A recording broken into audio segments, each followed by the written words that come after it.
السلام علیکم ورحمۃ اللہ وبرکاتہ۔ نحمده ونصلی علی رسولہ الکریم، اما بعد فاعوذ باللہ من الشیطان الرجیم، بسم اللہ الرحمن الرحیم۔ رب اشرح لی صدری ویسر لی امری واحلل عقدۃ من لسانی یفقہوا قولی۔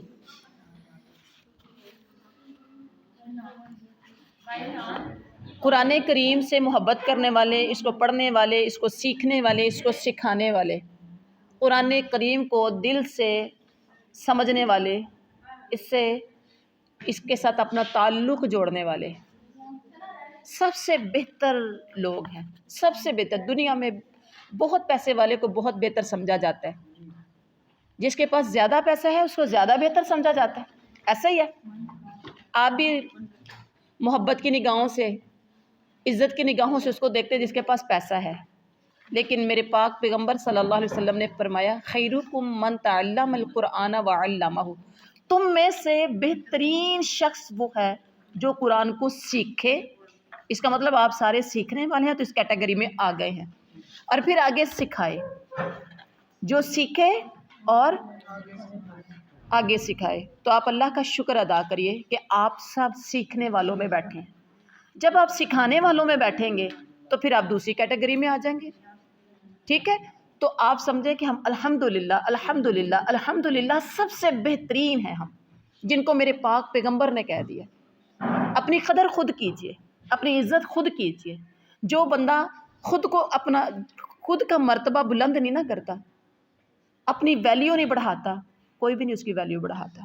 میرے نبی نے آپ کی ویلیو بڑھا دی، اب آپ نے خود کو اپنی ویلیو نہ بڑھائی، خود کو بلند نہ کیا، تو پھر یہ سمجھ لیں کہ یہ آپ کی اپنی بدقسمتی ہے۔ تو آج کا لیسن سٹارٹ ہو رہا ہے 104 سے۔ کل کے لیسن میں کیا پڑھا تھا یاد ہے؟ حضرت سب سے پہلے جو ہم نے پڑھا تھا آیت نمبر 97 سے ہمارا لیسن تھا، حضرت جبریل کے بارے میں تھا۔ وہ جو 3 کوسچن انہوں نے کیے تھے تو انہوں نے کہا نہیں ہم نے بات نہیں مانی، اس وجہ سے کہ آپ پر جبریل وہی لے کر آتا ہے، تو جبریل تو ہمارا دشمن ہے کیونکہ وہ عذاب لے کر آتا رہے۔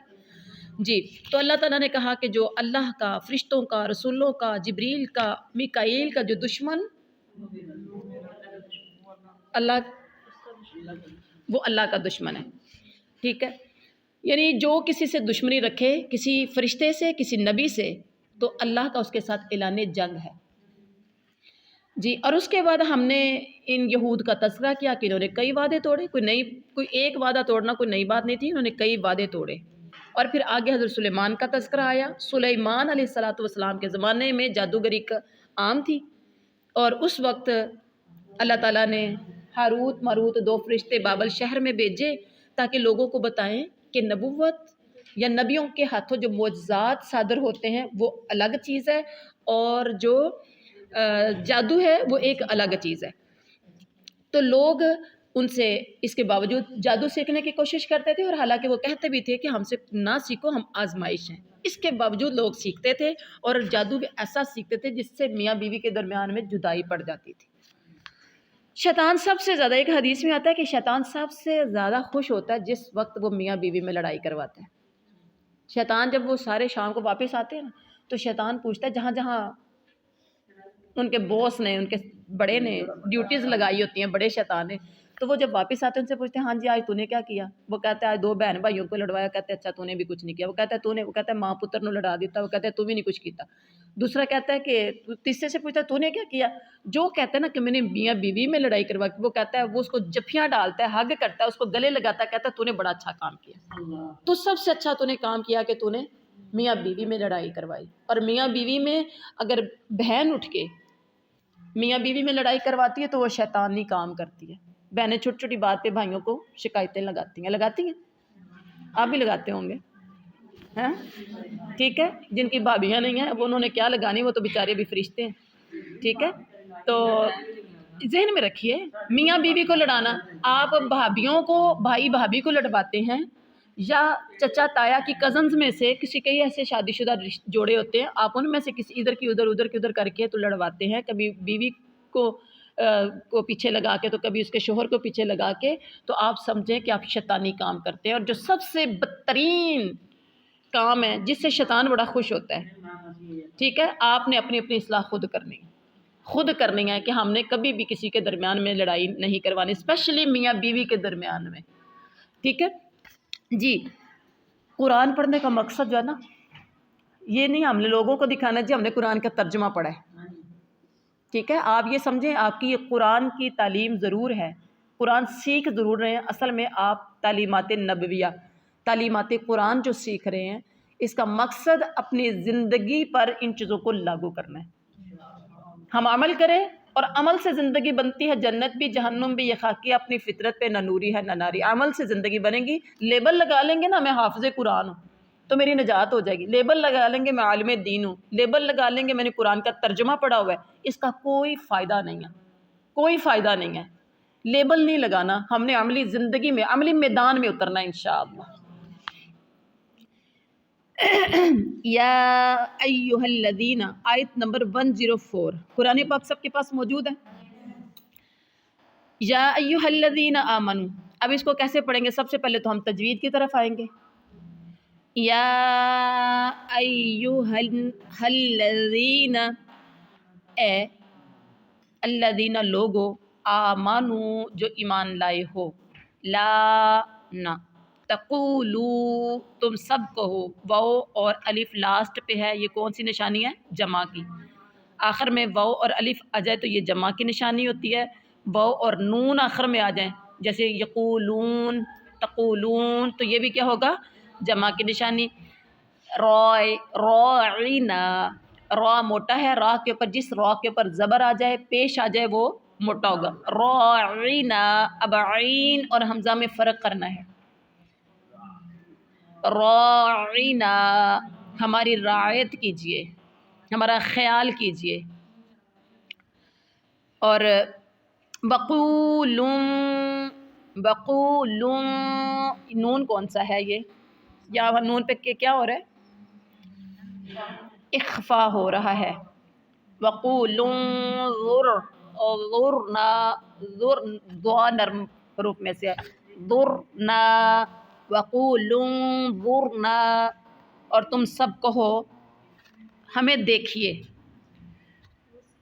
ہمیں دیکھیے، واسمعوا، یہاں دیکھیں واو اور الف آ گیا، یہ بھی کس کی نشانی ہے؟ جمع کی، اور تم سب سنو، وللکافرین، لاسٹ پہ جو یا اور نون آ جاتی ہے نا، یہ بھی جمع کی ہوتی ہے، ٹھیک ہے، لیکن وہ قواعد آپ نے نہیں پڑھے، بتانا آپ کو اتنی سمجھ بھی نہیں آئے گی۔ وللکافرین، اور کافروں کے لیے، عذاب، عذاب ہے، علیم، دردناک۔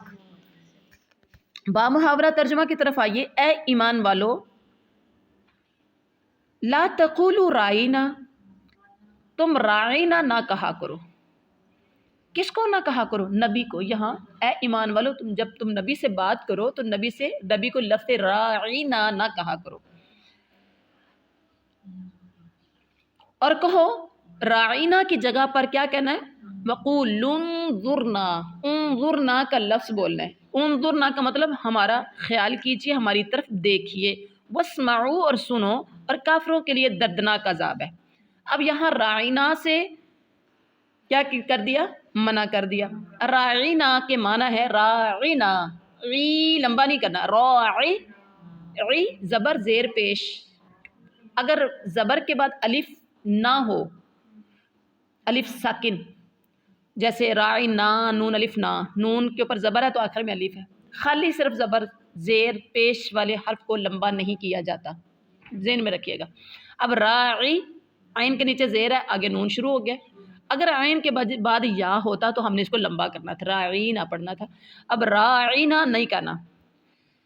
راعینا کے معنی ہے ہمارا لحاظ کیجئے، ہمارا خیال کیجئے، بات سمجھ میں نہ آئے، جیسے میں آپ لوگوں سے بات کر رہی ہوں، ٹھیک ہے، بات سمجھ میں نہ آئے تو سامع، آپ سارے سامع ہیں جو مجھے سن رہے ہیں، ٹھیک ہے، سامع اس لفظ کا استعمال کر کے متکلم کو، بات کرنے والے کو، جیسے میں بات کر رہی ہوں، بات کرنے والے کو اپنی طرف متوجہ کرتا ہے، کیا کہتا ہے؟ راعینا، آپ متکلم ہے نا، سوری سامع ہیں، آپ مجھے کہیں گے میں بات کر رہی ہوں، میں پڑھا رہی ہوں، آپ کو سمجھ نہیں آ رہی، آپ کیا کہیں گے؟ راعینا، ہمارا خیال کیجیے، ٹھیک ہے۔ لیکن یہودی اپنے بغض و عناد کی وجہ سے، پیچھے آپ نے یہود کے غصے، یہود کی دشمنیاں، یہود کے تعصب تو آپ نے پڑھ لیے، ٹھیک ہے۔ تو یہود اپنے بغض کی وجہ سے اس لفظ کو تھوڑا سا بگاڑ کے پڑھتے تھے۔ کیا بگاڑتے تھے؟ راعینا کو بگاڑ کر راعینا پڑھتے تھے، یا عین، زیر والی عین کے بعد یا لگا کے یا ساکن لگاتے تھے۔ راعینا کیا مطلب تھا؟ اے ہمارے، راعین کا مطلب ہوتا تھا چرواہے، بکریوں کا چرواہا، پیڈاں کا چرواہا، ٹھیک ہے۔ تو کیا کہتے تھے؟ اے بکریوں کے چرواہے، مطلب انہوں نے کسی نہ کسی طرح سے اپنا غصہ ظاہر کرنا ہوتا تھا، اب اپنے آپ کو یعنی غلط لفظ بول کے اپنے دل کی بھڑاس نکالنی ہوتی تھی، اپنے اندر کی جو آگ جلائی ہوتی تھی، تعصب کی آگ، اس کو بجھانا ہوتا تھا منہ سے ایسے الفاظ نکال کے۔ آپ کو کسی پہ بہت غصہ آئے، ٹھیک ہے، کسی سے لڑائی ہو جائے، بڑبڑاہٹ کر کے 4 6 14 سنا کے، ہے نا، گالیاں شالیاں دے کے، برا بلا کہہ کے اندر کی آگ بجھا رہے ہوتے ہیں، حالانکہ وہ سن ہی نہیں رہا ہوتا، آپ تو اپنے گھر میں ہوتے ہیں، کر رہے ہوتے ہو کہ نہیں کر رہے ہوتے، اور جس سے آپ کی ناراضگی ہے، جس سے آپ کی ناراضگی، آپ اس کے بارے میں اوٹ پٹانگ مار کے اندر کی آگ بجھا رہے ہوتے ہیں، حالانکہ وہ بجھے یا نہ بجھے، لیکن آپ نے تسلی کرنی ہوتی ہے۔ سیٹسفیکشن نہیں نہ ہوتی جب تک فرشتوں کو 4 6 باتیں لکھوا نہ لیں غلط، کاغذ میں تو کالے کروانے ہیں کسی طرح سے۔ شیطان نے تو قسم کھائی تھی میں دائیں بائیں ان کے آگے پیچھے سے آؤں گا، تو وہ شیطان نے اپنا کام پورا کرنا، اور ہم سمجھ رہے ہوتے ہیں میں دل کی بڑاس نکال رہی ہوں، میری تسلی اسی سے ہونی ہے۔ تو یہ یہودیوں کا کام تھا۔ اچھا، ایک اور بات ہے، السلام علیکم کا مطلب ہے تم پر سلامتی ہو، السلام علیکم، تم پر سلامتی ہو۔ یہود کیا کہا کرتے تھے؟ السلام علیکم، جو کہ ہمارے مسلمانوں نے طریقہ کار پکڑ لیا، السلام علیکم، ادھر سے آئے ادھر سے السلام علیکم، السلام علیکم، ٹھیک ہے۔ اس کا مطلب کیا ہے؟ تم پر موت آئے۔ اچھا، یہود نے، نصارہ نے لفظ چینج کیے، ہمیں سلام کرتے ہیں اپنے اندر کی بڑھاس کو نکالنے کے لیے، اندر کی آگ جو جلی ہوتی ہے اس کو ٹھنڈا کرنے کے لیے، لفظ توڑ کے مروڑ کے چینج کر کے، مانو لفظ بدلے تو معنی بدلے، ٹھیک ہے۔ اور اس لیے تو میرے پاک پیغمبر صلی اللہ علیہ وسلم نے فرمایا کہ جب تمہیں یہ لوگ سلام کریں، پہلی بات ہے تم نے ان کو سلام میں پہل نہیں کرنی، آپ نے انہیں سلام میں پہل نہیں کرنی۔ اگر یہ آپ کو سلام کریں تو آپ نے وعلیکم بولنا ہے، بس سلام نہیں بولنا، وعلیکم۔ وہ آ کے کہتے ہیں السلام علیکم، آپ نے کہنا ہے وعلیکم، ان کا مطلب ہے تم پر موت آئے تو آگے سے کہنا ہے توڑے تے آئے، وعلیکم۔ وہ کہتے ہیں وہ بڑھاس نکالنے کے لیے، اندر کی آگ بجھانے کے لیے کہتے ہیں السلام علیکم، تو آپ نے کہنا وعلیکم۔ بات سمجھ میں آ گئی؟ 1400 سال پہلے میرے نبی نے طریقہ سکھایا، وعلیکم السلام نہیں کہنا، اور آپ نے خود ان کو جا کے السلام علیکم نہیں بولنا۔ آپ کو پتہ ہے یہ سارے آپ والا سلام بولتے ہیں، سب مسلمانوں کے علاوہ جو بھی آپ کو السلام علیکم بولے آپ نے وعلیکم۔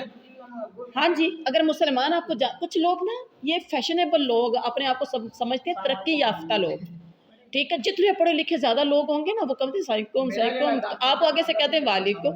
بھی جو ہمیں بہترین تحفہ السلام علیکم کا نہیں بھیجتا، ہم کیوں اس کو بہترین تحفہ دیں؟ اس نے تو ہمیں غلط تروڑ مروڑ کے غیر مسلم کی نکالی کرتے ہوئے اس نے ہمیں السلام علیکم کہہ دیا، اس کا مطلب اس نے ہمیں صحیح معنوں میں تحفہ تو دیا ہی نہیں ہے، صحیح معنوں میں بہترین اسلام جس کی 10 نیکیاں ملتی اس نے تو ہمیں وہ کیا ہی نہیں ہے، تو ہم آگے سے وعلیکم السلام کیسے کہیں گے؟ آپ ایک بات ہے، عام کچھ لوگ ایسے ہیں جن کو پتہ ہی نہیں کہ السلام علیکم کہنا ہے کہ السلام علیکم بولنا ہے، کچھ لوگ ایسے ہیں، آپ اس کی کریکشن کروا دیں۔ کریکشن کیسے کروائیں گے؟ انہیں بتائیں آپ نے مجھے سلام کیا، آپ نے مجھے کہا السلام علیکم، السلام علیکم، ٹھیک ہے، تو اس کا مطلب یہ نہیں ہے، اس کا مطلب یہ ہے۔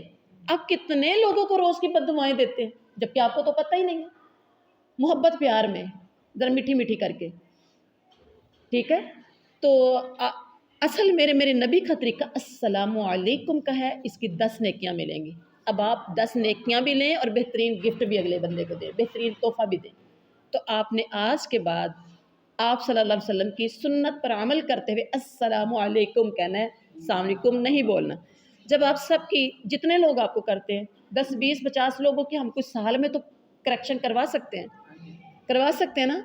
آپ نے کہا آپ نے اپنا فرض پورا کرنا ہے، بلیغوا عنی ولو آیا، اپنے اپنا فرض ادا کرنا ہے، باقی کسی کو سمجھ آتی ہے آئے نہیں تو نہ سے۔ آپ کو لگے کہ کوئی السلام علیکم بول رہا ہے تو پھر آپ وعلیکم کہہ دیں۔ اور جو آپ کو اسپیشلی یہود و نصارہ کو، عیسائیوں کو، ان لوگوں کو آپ نے السلام علیکم کہنے میں پہل نہیں کرنی۔ آپ سے یہ کہتے ہیں تو آپ نے وعلیکم کا لفظ بولنا ہے، وعلیکم۔ تو یہ کیا کہتے تھے؟ السلام علیکم یہود و نصارہ، اور ادھر جو سننے کے لیے آپ صلی اللہ علیہ وسلم سے بات سن رہے ہوتے تھے تو آپ صلی اللہ علیہ وسلم کو کہتے تھے رائینا۔ اس پر اللہ نے کہا، مسلمانوں کو کہا ایمان والوں یہ لوگ رائینا کا لفظ بولتے ہیں، اب آپ نے آج کے بعد رائینا کا لفظ چھوڑ دینا ہے، کیا کہنا ہے؟ انظرنا، انظرنا، انظرنا کا لفظ بولنا ہے، ٹھیک ہے۔ انظرنا کا مطلب بھی وہی ہے، خیال کیجئے، کیونکہ اس میں تھوڑا سا یعنی لفظ چینج توڑ کے جب پڑھتے تھے رائینا کو رائینا کر کے لفظوں کو چینج کرنے سے میننگ چینج ہو جاتے تھے، تو ان کی مشابہت اختیار نہیں کرنی، ٹھیک ہے۔ اب آپ نے لفظ رائینا، انظرنا کا لفظ بولنا ہے رائینا کی جگہ پر۔ اب یہاں سے ایک مسئلہ تو یہ پتہ چلا کہ جس ایسے الفاظ جن میں اہانت کا شائبہ ہو، ادب و احترام کے پیش نظر، اور دوسری بات جس سے آپ ان ذرائع کو روک سکتے ہیں، ٹھیک ہے، جن کا استعمال صحیح نہیں ہے، تو ایسے چیزوں کو اگر آپ روکنا چاہیں تو آپ ایسے کاموں کو چھوڑ سکتے ہیں، آپ ان کی مشابہت نہیں کریں گے، ٹھیک ہے۔ دوسری بات یہ بھی پتہ چلے کہ کفار کے ساتھ یہ کفار ہی ہے نا یہود و نصارہ، کفار کے ساتھ افعال کا مطلب ہوتا ہے فعل کام، اقوال قول باتیں، جو آپ صلی اللہ علیہ وسلم نے آپ صلی اللہ علیہ وسلم نے جو بھی ہم باتیں کرتے ہیں کہہ رہے ہیں منہ سے، یہ اقوال ہے، افعال جو ہم کام کرتے ہیں، افعال و اقوال میں مشابہت اختیار کرنے سے بچا جائے۔ کفار کے ساتھ افعال میں اقوال میں مشابہت اختیار کرنے سے کیا کیا جائے؟ بچا جائے، تاکہ مسلمان، آپ صلی اللہ علیہ وسلم نے ایک بات کہی تھی، سنن ابی داؤد کی حدیث ہے، حدیث نمبر 4031 ہے، کیا حدیث تھی؟ من تشبہ بقوم فہو منہم، جو کسی قوم کی مشابہت اختیار کرے گا وہ انہی میں شمار ہوگا، جو کسی قوم کی مشابہت اختیار کرے گا وہ انہی میں شمار ہوگا۔ اگر ہم بچیں گے تو اس وعید میں داخل نہیں ہوں گے۔ اب دیکھیں، جو کسی قوم کی مشابہت اختیار کرے گا، کس میں؟ رسم و رواج میں، کھانے میں، پینے میں، پہننے میں، اٹھنے بیٹھنے میں، سونے جاگنے میں، جو بھی کسی کی وضاحت میں، لباس میں جو کسی کی مشابہت اختیار کرے گا وہ قیامت والے دن ان کے ساتھ اٹھایا جائے گا۔ اب آپ نے خود دیکھنا ہے آپ کن کی مشابہت اختیار کرتے ہیں۔ میرے نبی صلی اللہ علیہ وسلم نے فرمایا کہ لباس ڈھیلا ڈالا سا پہنو، ڈھیلا ڈالا لباس، پورا لباس ڈھیلا ڈالا، جس کے ساتھ آپ کے بازو کی ہاتھوں تک، یعنی آپ کے گھٹنے آپ کے ڈھکے ہوئے ہوں، بازو یعنی کہ اس کے بعد شلوار آپ کی ٹخنوں تک ہو، خواتین کے لیے، ٹھیک ہے، ڈھیلا ڈالا سا ہو، اس کے اندر سے جسم کی ساخت بناوٹ نظر نہ آتی ہو، یہ ہے اسلامی لباس۔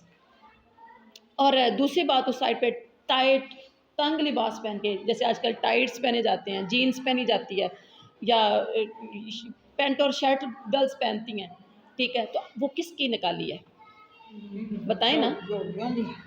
اور میں تو ایک اور کہتی ہوں، میں کہتی ہوں یہ جو چھوٹی قمیضیں اور ٹائٹس جو آ گئے نا، ایک دو لڑکیاں پینٹیاں بنا لیتی ہیں اور 4 6 10 کرتے ساتھ بنا لیتی ہیں، یہ کیا جی فیشن ہے؟ میں کہتی ہوں کہ جن کے پاس کپڑے نہیں ہوا یہ کام کرتے ہیں، بچت کر لیتے ہیں نا، 2 3 ٹائٹس بنائے اور ساتھ کئی کرتیاں بنا لی، کرتیاں لینے نکلتی کہتی ہیں میرے پاس ٹائٹس ہے، یہ اس کے ساتھ میچ ہوتا ہے، یہ اس کے ساتھ میچ ہوتا ہے، اور آپ دیکھیں شیطان نے ایسی مت ماری ہے شیطان نے کہ عورت اس کو کیا سمجھتی ہے، فیشن سمجھتی ہے، یعنی ماڈرن اپنے آپ کو سمجھتی ہے کہ اگر میں یہ پہن لوں گی تو میں ماڈرن ہوں، میں عبایا پہنوں گی باہر جاتے ہوئے تو لوگ کہیں گے یہ تو دقیانوسی باتیں ہیں، یا تو یہ دقیانوس، یعنی اتنے سال کی پرانی باتیں ہیں جو بلا اب کون سا عبایا کا رواج ہے؟ ایسا نہیں ہے۔ جو لوگ عبایا پہنتے ہیں، جو اپنے آپ کو لوگوں کے سامنے اپنے جسم کی نمائش نہیں کرتے، اپنے کپڑوں کی نمائش نہیں کرتے، ٹھیک ہے، اور اپنے آپ کو پردے میں رکھتے ہیں، تو اللہ کی فضل و کرم سے اللہ بھی ان کی دنیا میں بھی عزت کرتا ہے اور کرواتا ہے، اور آخرت میں بھی انشاءاللہ ان کی عزت ہوگی، ٹھیک ہے۔ تو آپ نے اپنے لباس پہ، میں نے کئی بار پہلے بھی کہا تھا کہ آپ لوگ ٹائٹس، یہاں تو یونیفارم میں اسٹوڈنٹس ہوتے ہیں یا گرلز عبائے میں ہوتی ہیں، گھروں کے اندر بھی اپنے ٹائٹس ختم کر دیں، ڈھیلا ڈالا لباس پہنے، ہے ایسا؟ دنیا کی زندگی یہ گزر جانی ہے، ایک دن اس نے ختم ہو جانا ہے۔ اگر چاہتے ہو کہ آخرت کی زندگی میں ہم مزے لوٹیں تو پھر آج دنیا کی زندگی میں اللہ اور اس کے رسول کو راضی کرنا ہے، پھر کفار کی مشابہت اختیار نہیں کرنے۔ آپ باہر کے ملکوں میں دیکھیں، یورپ میں دیکھیں خواتین کے لباس کیسے ہوتے ہیں، تو پاکستان میں بھی اب بہت عام ہو گیا، اب تو گاؤں میں دیہاتوں میں بڑے عام ہو گئے ہیں یہ لباس، ٹھیک ہے۔ ماؤں کی بھی مت ماری گئی ہے، باپ کی بھی ماری گئی ہے، بھائی بھی، یہ سب حدیثی روح سے یہ بے غیرت ہے۔ یہ یعنی کہ ان کو کیا کہا جاتا ہے؟ دیوس، عربی میں ان کو دیوس بولا جاتا ہے، اردو زبان میں، عام زبان میں ہماری میں بغیرت کہہ لیں، جو اپنے ماں، بہن، بیٹی، اپنی بیوی کو پردہ نہیں کروا سکتے، ان کو ایک یعنی کہ جو اسلامی وضاقطہ کے مطابق خواتین ہونی چاہیے وہ نہیں جو بنا سکتے، جو ننگے سر لے کر جاتے ہیں، ننگے لباس، اور پہنے نہ پہنے لباس برابر ہے۔ قیامت کے نزدیک عورتیں ایسے لباس پہنیں گی جو پہنے ہوئے بھی وہ ننگی ہوں گی، یہ میرے نبی صلی اللہ علیہ وسلم نے فرمایا، اور آج وہ دور آ چکا ہوگا، ٹھیک ہے۔ اب جس نے اس قوم کے ساتھ مشابہت اختیار کرنی ہے وہ لباس ایسا پہن لے۔ جی آگے دیکھیے، ما یود الذین، ٹائم ہمارا کافی ہو گیا، ما یود الذین کفروا، ما نہیں، یودو چاہتے، الذین وہ لوگ جنہوں نے کفر کیا، من سے اہل الکتاب اہل کتاب میں سے، وللمشرکین اور نہ سب مشرک، ان ینزل یہ کہ اتارا جائے، نازل کیا جائے، علیکم تم پر، من سے خیر بھلائی، خیر، من ربکم تمہارے رب کی طرف سے۔ اچھا آج رموز اوقاف جہاں جہاں آئیں گے آپ نے ذرا ذہن میں رکھنا ہے، من ربکم تمہارے رب کی طرف سے، یہاں آ گیا ہے رموز اوقاف میں سے کیا؟ تو کیا ہے؟ جہاں پر پڑھتے پڑھتے اس طرح سے تو آ جاتا ہے، غور کریں، یہ میں نے دائرے میں کر دیا ہے، ٹھیک ہے۔ تو جہاں پر آ جاتا ہے یہ وقف مطلب کی علامت ہے، اس پر ٹھہرنا چاہیے، مگر یہ علامت وہاں ہوتی ہے جہاں مطلب تمام نہیں ہوتا، پورا نہیں ہوتا، ٹھیک ہے، اور بات کہنے والا ابھی اور کچھ کہہ رہا ہوتا ہے یا کہنا چاہ رہا ہے، ٹھیک ہے۔ واللہ اور اللہ تعالیٰ یختص خاص کر لیتا ہے، یختص خاص کر لیتا ہے، برحمتہ ہی اپنی رحمت سے، من یشاء جسے وہ چاہتا ہے، واللہ اور اللہ تعالیٰ ذو الفضل۔ آج ہم نے ضاد کا قاعدہ قرآنی قاعدے کا پڑھا، قاعدہ نمبر 16، جی ٹھیک ہے، واللہ ذو الفضل، فضل العظیم، وہ نرم ہے، اور اللہ تعالیٰ بڑے فضل والا ہے۔ با محاورہ ترجمے کی طرف آ جائیے، نہ تو اہل کتاب کے کافر اور نہ مشرکین یہ چاہتے ہیں کہ تم پر تمہارے رب کی کوئی بھلائی نازل ہو، نہ کافر چاہتے ہیں نہ مشرکین چاہتے ہیں کہ مسلمانوں پر کوئی بھلائی نازل ہو، بھلا ان کی حسد سے کیا ہوگا؟ اللہ جسے چاہے اپنی رحمت خصوصیت سے عطا فرماتا ہے، اللہ جسے چاہتا ہے اپنی رحمت کے لیے خاص کر لیتا ہے، بندے کی مرضی سے تو سب کچھ نہیں ہوتا نا، اللہ بڑے فضل والا ہے۔ آگے ہے آیت ما ننسخ، ما ننسخ، جو ہم منسوخ کر دیتے ہیں، من آیتن کوئی آیت، او ننسیہا یا ہم بھلا دیتے ہیں اسے، ناتی تو اس کی جگہ ہم لے آتے ہیں، بخیر منہا بہتر اس سے، او مثلیہا یا اس جیسی، علم کیا نہیں، تعلم جانتا تو کیا آپ جانتے نہیں، ان اللہ کہ بے شک اللہ، علی کلی ہر چیز، علی پر کلی ہر شیء چیز، قدیر قادر ہے۔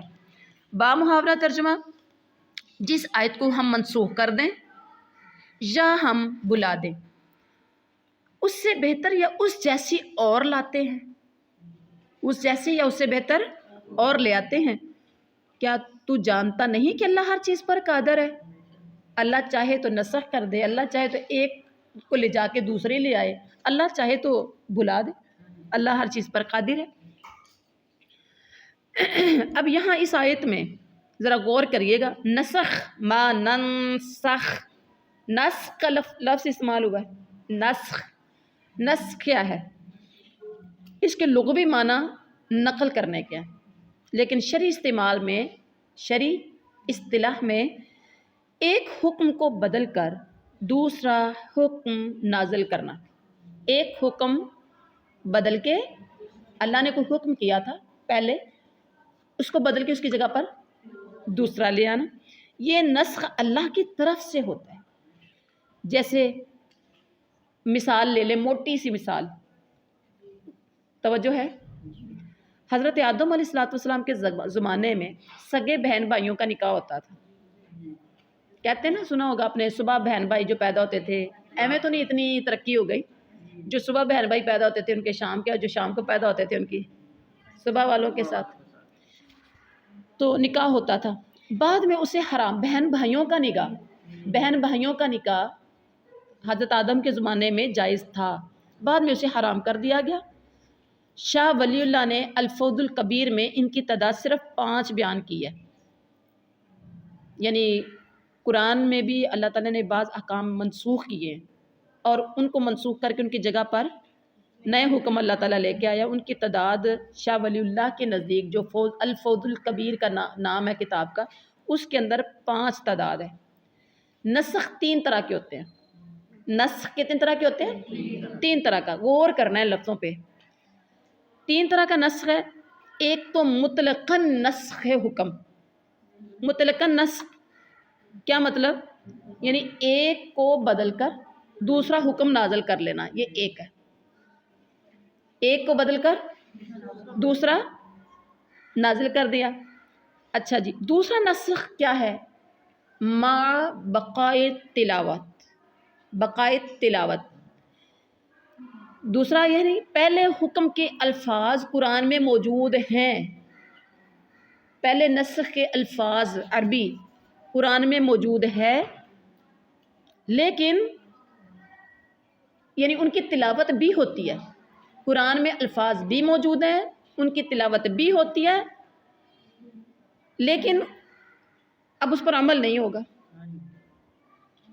یعنی دوسرا حکم نازل کر دیا، جو بعد میں نازل کیا گیا قرآن میں وہ بھی موجود ہے، اب پہلے پر عمل نہیں ہوگا، دوسرے پر عمل، پہلے پر عمل نہیں ہوگا، دوسرے پر، پہلے کی عربی بھی موجود ہے، الفاظ بھی موجود ہے، سب کچھ موجود ہے، وہ پڑھے بھی جاتے ہیں، تلاوت بھی کی جاتی ہے، لیکن اس پر عمل نہیں ہوگا، عمل اب دوسرے پر ہوگا۔ شراب کے بارے میں کافی زیادہ، شراب اور جوے کے بارے میں اس طرح کی آیات ہیں، وہ جیسے جیسے آئیں گے ہم کریں گے انشاءاللہ۔ اچھا جی، تیسرا کیا ہے؟ مطلب جو پہلا دوسرا جو تھا نا، دونوں، پہلا بھی موجود ہے، میں جو بات کہہ رہی ہوں، دوسرا بھی موجود ہے، دونوں کی آیات بھی پڑھی جاتی ہیں، ٹھیک ہے، جو پہلے والا تھا وہ ناسخ ہو گیا، پہلے والا منسوخ ہو گیا، دوسرے والا ناسخ ہو گیا، دوسرے پہ عمل ہونا ہے۔ اب تیسری نسخ کی قسم یہ ہے کہ تلاوت بھی منسوخ کر دی گئی، تلاوت منسوخ کر دی گئی، یعنی کہ عربی ختم کر دی گئی، یعنی مصحف، یعنی قرآن مجید میں نبی نے انہیں شامل نہیں کیا، قرآن میں ان عربی کے الفاظ کو شامل نہیں کیا، لیکن ان کا حکم باقی ہے، حکم باقی ہے۔ عربی اس کی قرآن کریم میں ہی موجود نہیں ہے جو کہ پہلے تھی۔ آپ صلی اللہ علیہ وسلم پر حکم نازل ہوا ہے لیکن عربی ختم کر دی گئی، حکم موجود ہے۔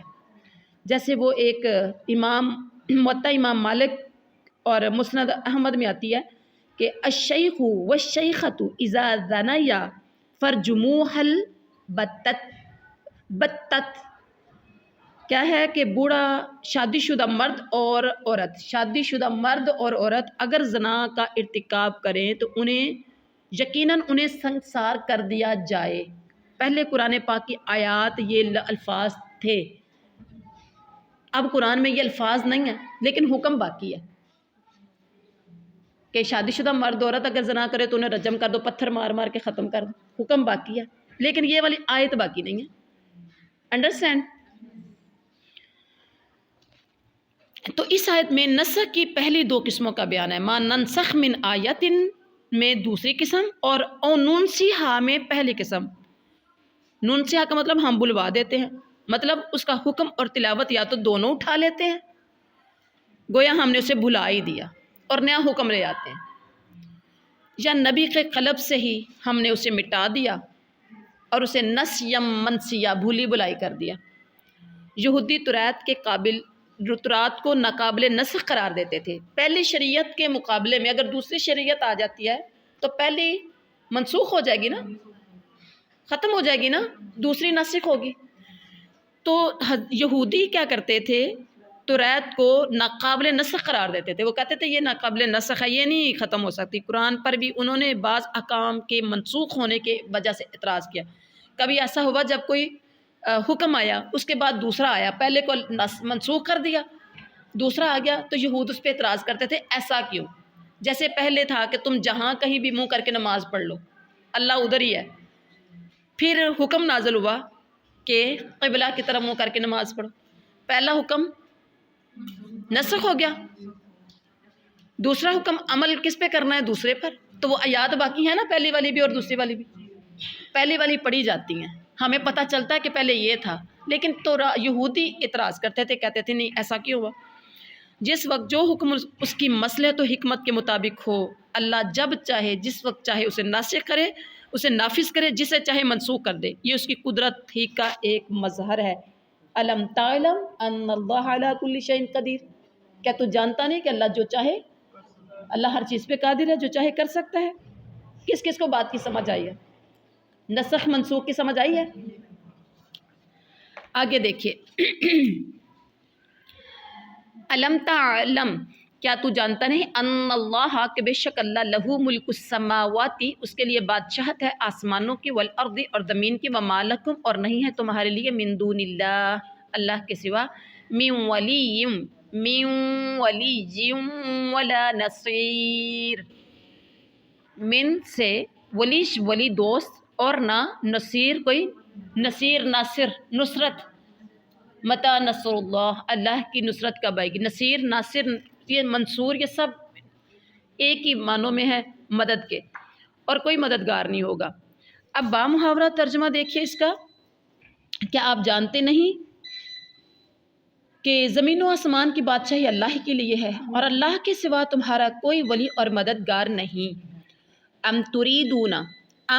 تریدون، کیا تم سب چاہتے ہو، تسألوا، یہ کہ تم سب سوال کرو، رسولکم، اپنے رسول سے، کما سئل موسیٰ، جیسا کہ سوال کیے گئے موسیٰ سے، من قبل، اس سے قبل، ومن یتبدل الکفر، اور جو بدل لے کفر کو، ومن یتبدل الکفر، اور جو بدل لے کفر کو، بالایمان، ایمان کے بدلے، فقد، پس تحقیق، ضل، گمراہ ہوا، بھٹک گیا، سواء السبیل، سیدھے راستے سے۔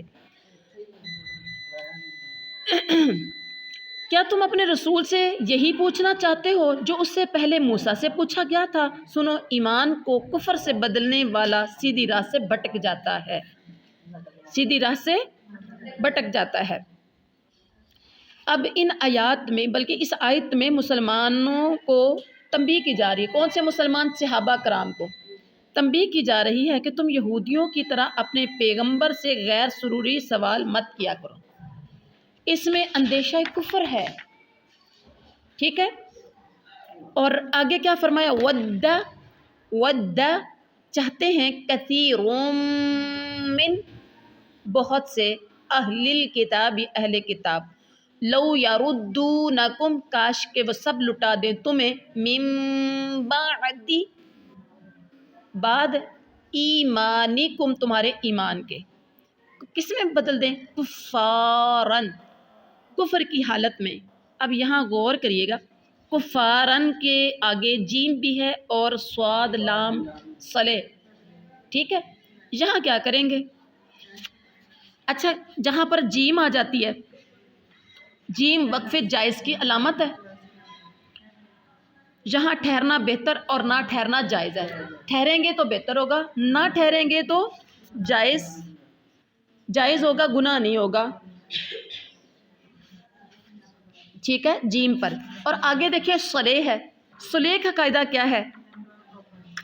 الوصل اولا کا اختصار ہے. یہاں ملا کر پڑھنا چاہیے، یہاں ملا کر پڑھنا چاہیے. اب یہاں دیکھیے گا، اب ملانے والا تو کوئی ایسا ہے نہیں ہے جس کو ہم ملائیں گے. اب جیم والا آپ قاعدہ لاگو کریں گے. لو یردونکم من بعد ایمانکم کفارا. رک جائیں گے، ٹھہر جائیں گے. ٹھہرنا بہتر ہے، ٹھہرنا بہتر ہے. کفارا. آگے پھر اس کو آگے الگ سے پڑھیں گے. حسدم من عند انفسہم من بعد. جی ٹھیک ہے. جی حسدن حسد کی وجہ سے، من سے، عند پاس، انفسی جانے یا دل، ہم ان کے، من بعد اس کے بعد، ما تبینہ کہ واضح ہوا، لہم الحق ان کے لیے حق، فاعفو پس تم سب معاف کر دو، وصفحوا تم سب درگزر کر دو، حتیٰ یہاں تک کہ یاتی اللہ لائے اللہ بامرہ اپنا حکم. ان اللہ بے شک اللہ تعالیٰ علی کل شیء قدیر ہر چیز پر قادر ہے. بے شک اللہ تعالیٰ ہر چیز پر قادر ہے. بامحاورہ ترجمہ، ان اہل کتاب کے اکثر لوگ باوجود حق واضح ہو جانے کے محض حسد و بغض کی بنا پر تمہیں بھی ایمان سے ہٹا دینا چاہتے ہیں. تم بھی معاف کرو اور چھوڑ دو یہاں تک کہ اللہ اپنا حکم لائے. یقیناً اللہ ہر چیز پر قادر ہے. آگے دیکھیے، وَأَقِیمُوا الصَّلَاةَ اور تم سب قائم کرو نماز، وَآتُوا الزَّکَاةَ اور تم سب ادا کرو زکوٰۃ، وَمَا تُقَدِّمُوا اور جو تم تقدموا سب آگے بھیجو گے، لِأَنفُسِکُم اپنی جانوں کے لیے، لِأَنفُسِکُم مِّن خَیْرٍ اپنی جانوں کے لیے بھلائی، تجدوہ تم سب اسے پاؤ گے، عند اللہ اللہ کے ہاں، ان اللہ بے شک اللہ تعالیٰ، بما تعملون جو تم عمل کرتے ہو دیکھ رہا ہے. بامحاورہ ترجمہ دیکھیے، یہ تم نماز قائم رکھو اور زکوٰۃ دیتے رہو، اور جو کچھ بھلائی یعنی نیکی تم اپنے لیے آگے بھیجو گے. نماز بھی تو نیکیاں ہیں نا، آگے بھیجنی ہیں. زکوٰۃ کریں دیں گے تو وہ بھی آگے بھیجنا ہے، صدقہ خیرات کریں گے، جو بھی نیکی تم کرو گے اس کو آگے اللہ کے ہاں، تم سب کچھ اللہ کے ہاں پالو گے. یہ آپ کے اللہ کے پاس نیکیاں ایک بینک میں جمع ہو رہی ہیں. بے شک اللہ تعالیٰ تمہارے اعمال کو خوب دیکھ رہا ہے. اور اس کے بعد کیا ہے؟ وَقَالُوا اور ان سب نے کہا، لَن يَدْخُلَ الْجَنَّةَ ہرگز نہیں وہ داخل ہوگا جنت میں، الا مگر، من کانا جو کوئی ہو، ہودن یہودی، او نصارا یا نصرانی، تلک امانیہم یہ ان کی تمنائیں ہیں، یہ ان کی جھوٹی آرزویں ہیں. قل کہہ دیجئے، ہاتو تم سب لے آؤ، برہانکم اپنی دلیل، ان کنتم صادقین اگر ہو تم سچے. بامحاورہ ترجمہ دیکھیے، یہودی کہتے تھے کہ جنت میں یہود و نصارہ کے سوا اور کوئی جنت میں نہ جائے گا. آج اہل حدیث کہتے ہیں جنت میں بابیوں کے سوا کسی نے جانا نہیں. اہل سنت کہتے ہیں جی اہل سنت کے علاوہ جنت میں نہیں جانا. دیوبندی بریلوی سب جنت کے ٹھیکیدار بنے. کیا کہتے ہیں جنت میں ہمارے علاوہ کسی اور نے نہیں جانا. ٹھیک ہے. اسی طرح سے یہودی کہا کرتے تھے. اصل بنیاد کیا ہے؟ اللہ تعالیٰ نے کہا کہ یہ یہودی کہتے تھے، یہودی اور نصارہ، کہ یہود و نصارہ کے علاوہ جنت میں کوئی نہیں داخل ہوگا. اللہ کہتے ہیں تلک امانیہم، یہ تو ان کی خواہشیں ہیں، یہ تو ان کی آرزویں ہیں. کہہ دیجئے اگر تمہارے پاس کوئی اس کی دلیل ہے تو لے کے آؤ. تو اگر تم سچے ہو تو دلیل لے کر آؤ. دلیل کوئی نہیں، بے دلیل بات کرتے تھے. آگے اللہ نے کہا بلا من اسلم، بلا من اسلم، بلا کے آگے قاف آ گیا. غور کریں ذرا، بلا کے آگے کیا ہے؟ قاف ہے. ہاں، قاف پہ کیا کرنا ہے؟ قاف یہاں ٹھہرنا نہیں چاہیے، قاف پہ ٹھہرنا نہیں ہے. ٹھیک ہے. بلا من اسلم، بغیر ٹھہرے آپ نے آگے گزر جانا ہے. بلا، ہاں کیوں نہیں.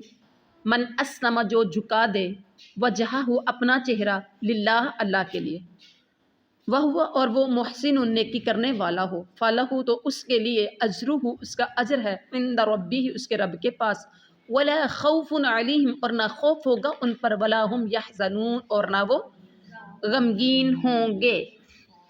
بامحاورہ ترجمہ کیا ہے؟ اب اللہ نے کہا سنو، جو بھی اپنے آپ کو خلوص کے ساتھ اللہ کے سامنے جھکا دے، جنت میں کس نے جانا ہے؟ جو بھی اپنے آپ کو خلوص کے ساتھ اللہ کے سامنے جھکا دے، بے شک اسے اس کا رب پورا بدلہ دے گا. اس پر نہ تو کوئی خوف ہوگا اور نہ غم اور اداسی ہوگی. جنت میں جس نے جانا ہے یہاں پر بتا دیا. جنت میں جانے والا کون ہے؟ اللہ کی رضا حاصل کرنے کے لیے خالصتاً اپنے آپ کو اللہ کے سامنے جھکانے والا. اسلم وجہہ للہ کا مطلب ہے محض اللہ کی رضا کے لیے جو کام کرے. جو کام کرنا یا اللہ تیری رضا کے لیے، اللہ راضی ہو جا. وہ محسنون کا مطلب ہے اخلاص کے ساتھ، پیغمبر آخر الزماں کی سنت کے مطابق قبولیت عمل کے لیے. یہ دو بنیادی چیزیں ہیں. اور نجات اخروی انہی دو اصولوں کے مطابق کیے گئے اعمال صالح پر مبنی ہے. ورنہ کوئی اپنی مرضی سے جتنے نیکی کے کام کرتا رہے وہ قابل قبول نہیں ہوں گے. قابل قبول صرف وہ عمل ہوگا جو اللہ کی رضا کے لیے ہو اور نبی کی سنت کے مطابق ہو. اللہ کی رضا اور نبی کی سنت کے مطابق صرف یہ عمل قابل قبول ہے. آج کے سبق میں ہم نے پڑھا کہ اللہ جنت میں جانا ہے تو اللہ کی رضا کے لیے جو کام کرنا ہے وہ، اور اللہ کے نبی کی سنت کی اس کے اوپر مہر لگی ہونی چاہیے. سبحان ربک رب العزت عما یصفون وسلام علی المرسلین والحمد للہ رب العالمین.